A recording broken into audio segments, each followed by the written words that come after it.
দাদা অকণমান কনচেনট্ৰেশ্যনটো ব্ৰেক কৰি দিছোঁ কিমান সময় হ'ল আঁকি থকা মই প্ৰায় 5 বজামানৰ পৰা আঁকি আছোঁ কিমান বা 5টামান বজাৰ পৰা আঁকি আছোঁ 5টামান পৰা আঁকি আছে মানে লাইভ পেইণ্টিং লাইভ কিমান সময় লাগিব আৰু 2 ঘণ্টামান লাগিব কাম আছে কিছু 2 ঘণ্টামান একদম একজেক্ট আহিছে কিন্তু হে হে আগতে আপুনি আঁকেনে ফটো আঁকে জুবিন দা কালি স্পেচিয়েলি অঁকা হৈছে আগতে আৰু আঁকিছে নাই জুবিন দাক আঁকিছে ক'ত ক'ত আঁকিছে আৰু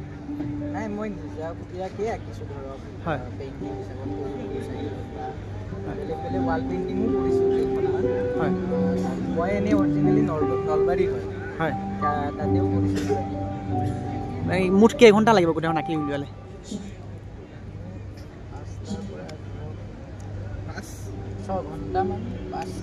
6 ঘণ্টা ধৰি আপুনি লিখিয়ে আছে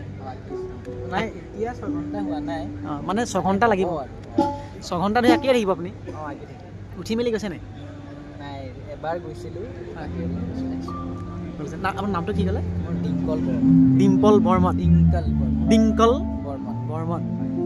নিশ্চয় চাগে বহুত ভাল পায় জুবিন দাক ইমান হুবহুকে আঁকি আছে ভাল পাওঁ ইয়াত আগতে আকৌ ফটো ডেমো ফটো ৰখা নাই নেকি কি কৈছে ডেমো ফটো একো ৰখা নাই দেখোন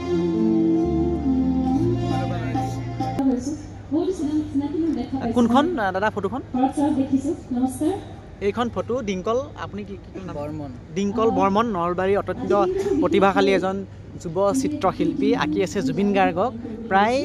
6 ঘণ্টা সময় লাগিব বুলি কৈছে তেওঁ এই মুহূৰ্তত এখন তেওঁ লাইভ ফটো আঁকি আছে মই দেখুৱাবলৈ চেষ্টা কৰিম নিউজিলেণ্ডৰ দৰ্শকসকলক এয়া তেওঁ এখন লাইভ ফটো আঁকি আছে আৰু খুব সম্ভৱতঃ আৰু অলপ সময় পিছতে এই যিখন ফটো সেই ফটোখনে জীৱন্ত ৰূপ পাব মই ফটোখনৰ মাজত আপুনি দেখাই দিয়ে কোনখন ফটো আপুনি আঁকিছে এই ফটোখন আঁকিছে ডিম্পলে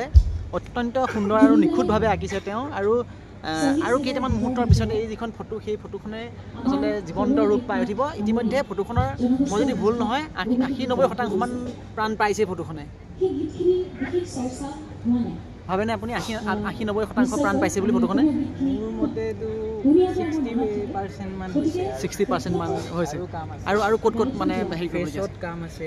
হেল্থটোত আছে তাৰপিছত আপোনাৰ এই চলখনত আছে কাম বেকগ্ৰাউণ্ডত আছে কাম লিখিম বুলি ভাবিছোঁ তলত কি লিখিব কিবা এটা লাইন লিখি দিম বুলি ভাবিছোঁ তেখেতৰ গানৰ কলি কিবা লিখিবনে হয় গানৰ কলি লিখিব নাই ৱাটাৰ পাইপ কি ক'লে ৱাটাৰ পাইপ লিখিব মানে মই দেখুৱাইছোঁ এয়া নলবাৰীৰ ডিংকল অতি সুন্দৰভাৱে যিখন ফটো এইখন ফটো আপুনি দেখিবলৈ পাব এইখন ফটো আঁকি আছে ডিংকলে প্ৰায় 5মান বজাৰ পৰা তেওঁ আৰম্ভ কৰিছে এই মুহূৰ্তত এতিয়া সময় প্ৰায় 8 বাজি প্ৰায় 9 বাজি হ'ল আৰু আঁকি শেষ কৰিব ডিম্পলে মাত্ৰ 6 ঘণ্টাত লাইভ ফটো কোনো বিৰতি লোৱা নাই অৱশ্যে মাজতে এবাৰ সি উঠি গৈছিল কিন্তু তাৰপিছত আহি সি আকৌ এতিয়া এইদৰে অতি নিখুঁতভাৱে আঁকিবলৈ চেষ্টা কৰিছে কি ক'বা দাদা আজি দাদাৰ জন্মদিন হয় জন্মদিন ক'ত পালন কৰিলে দাদা মইতো ৰাতিপুৱা ইয়ালৈ আহিলোঁ ৰাতিপুৱাই হয় তাৰপিছত বহুত ভাল লাগিছে হয় হয় আৰু মোৰ কাৰণে মানে এইটো প্ৰথম আৰু মই এনেকৈ লাইভ অঁকা নাছিলোঁ আগতে অঁকা নাছিলে ভাল এটা এক্সপিৰিয়েঞ্চ এটা হ'ল ফটোখন ক'ত দিবা এখন ফটোখন মই এইখন ইনষ্টাগ্ৰামত শ্বেয়াৰ কৰিম নহয় এখন কাক দিবা ফটোখন